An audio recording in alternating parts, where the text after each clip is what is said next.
menjadi dua, yaitu sistem reproduksi pria dan wanita yang memiliki organ-organ penyusun yang berbeda.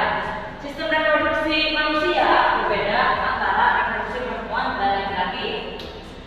Fungsi sistem reproduksi adalah untuk memproduksi sperma untuk berkembang biak. Organ penis terbagi menjadi 3 bagian utama, yaitu kepala penis. Pada awalnya, bagian ini tertutupi oleh lapisan kulit. Batang penis berfungsi untuk melakukan penetrasi ke dalam vagina. Selain itu, berperan sebagai saluran sperma dan urin. Lanjut. Bagaimana sih gambar organ dari alat reproduksi laki-laki? Ini merupakan gambar alat reproduksi pada laki-laki. Terdapat tanduk kemih, oviparous, penis, saluran uretra, vesikula seminalis, kelenjar prostat, kelenjar Cooper, epididymis, testis, dan skrotum. Ini memiliki fungsi-fungsinya tersendiri. Fungsi yang pertama yaitu penis. Penis berfungsi sebagai saluran kencing atau juga tempat keluarnya urin, sekaligus tempat keluarnya cairan putih atau yang dinamakan sel sperma. Yang kedua adalah skrotum. Skrotum itu adalah berfungsi untuk menjaga suhu testis agar sesuai untuk memproduksi sperma. Yang ketiga yaitu epididymis. Epididymis adalah ini di bagian sini. Epididymis itu merupakan saluran yang keluar dari testis. Yang keluar dari testis ini yang berfungsi sebagai tempat penyimpanan sel sperma sementara. Fungsi selanjutnya akan dijelaskan oleh Hasbi Asidiki Jufri. Oke, berdirinya di sini akan melanjutkan penjelasan dari Bapak Ampe tentang fungsi alat reproduksi kelamin laki-laki. Yang nomor 4 yaitu adalah testis. Testis adalah alat kelamin bagian dalam yang berfungsi sebagai tempat produksi sperma dan hormon testosteron. Yang kelima yaitu adalah saluran uretra. Saluran uretra adalah saluran yang terdapat dalam penis yang merupakan akhir dari saluran produksi, berfungsi sebagai saluran keluarnya sel sperma dan urin atau air. Yang keenam, vesikula seminalis merupakan kelenjar yang menghasilkan zat yang berisi basa atau alkali, fruktosa atau gula monosakarida, hormon prostaglandin dan protein pembentuk kuat. 7. Kelenjar prostat terletak di bawah kandung urin. Fungsinya dari kelenjar prostat adalah menghasilkan cairan yang bersifat asam. 8. Kelenjar Cooper menghasilkan lendir dan cairan bersifat basah. Fungsi dari kelenjar Cooper ini adalah untuk melindungi sperma dan darah mendapatkan urin yang memiliki pH asam dan tersisa dalam uretra. Cairan tersebut juga melapisi uretra untuk mengurangi kerusakan pada sirkulasi sperma ejakulasi. Yuk kita lanjut proses bukan sperma. Untuk pembahasan ini akan dilanjutkan oleh teman saya yang bernama Indra.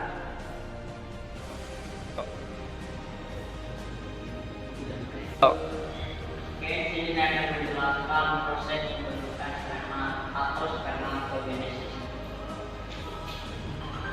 Spermatogenesis adalah proses pembentukan sel sperma di dalam testis pria. Sel sperma diproduksi pada bagian tubulus minimus di dalam testis, di dalam dinding tubulus. Banyak sel yang tersebar secara acak yang disebut sel Sertoli. Sel ini berfungsi untuk memberikan makanan untuk sel sperma yang belum matang. Ketika sel sperma telah matang, spermatogonium sel induk sperma memperbanyak diri dengan cara mitosis dan meiosis atau pembelahan sel.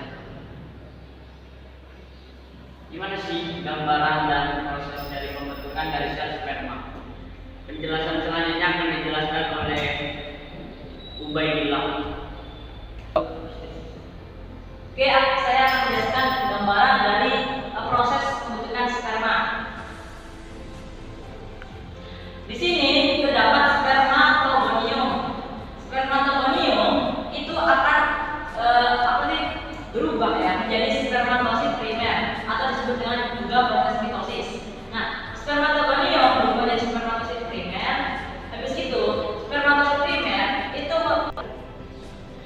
Oke. Berarti udah gitu. Ini ya satu ya. 1, 2, 3. Oke. Ini adalah merupakan gambar proses pembentukan sperma. Proses pembentukan sperma itu terjadi pada tubuh virus menjadi secara bertahap. Ada cara mitosis dan meiosis. Nah, yang pertama ini adalah sel indukan yang bernama spermatogonium. Spermatogonium yang bersifat diploid atau disingkat dengan 2N itu akan mengalami pembelahan secara mitosis, yaitu menjadi spermatosit primer. Ini merupakan gambar dari spermatosit primer. Nah, selanjutnya spermatosit primer itu akan mengalami pembelahan lagi, pembelahan yang disebut dengan pembelahan meiosis. Meiosis 1. Meiosis 1 ini membentuk 2 sel anakan atau 2 spermatosit sekunder yang bersifat haploid atau disebut dengan N. Nah, ini merupakan spermatosit sekunder akan membelah dari spermatosit primer membelah menjadi 2 spermatosit sekunder. Nah, setelah itu spermatosit sekunder mengalami pembelahan lagi pada tahap meiosis 2, yaitu pembentukan spermatid. Nah, spermatosit sekunder asalkan menjadikan 2 menjadi terbelah menjadi 2 dan menjadi 4 spermatid. Nah, spermatid itu bersifat haploid atau disebut dengan N. Akhirnya, spermatid 4 ini mengalami diferensiasi atau perkembangan sehingga terbentuk 4 sel sperma yang matang atau disebut dengan spermatozoa atau sperma matang. Ini merupakan gambar sperma yang sudah matang. Nah, selanjutnya itu kesimpulan akan dijelaskan oleh Salman Al-Farisi. Udah kok. Kesimpulan.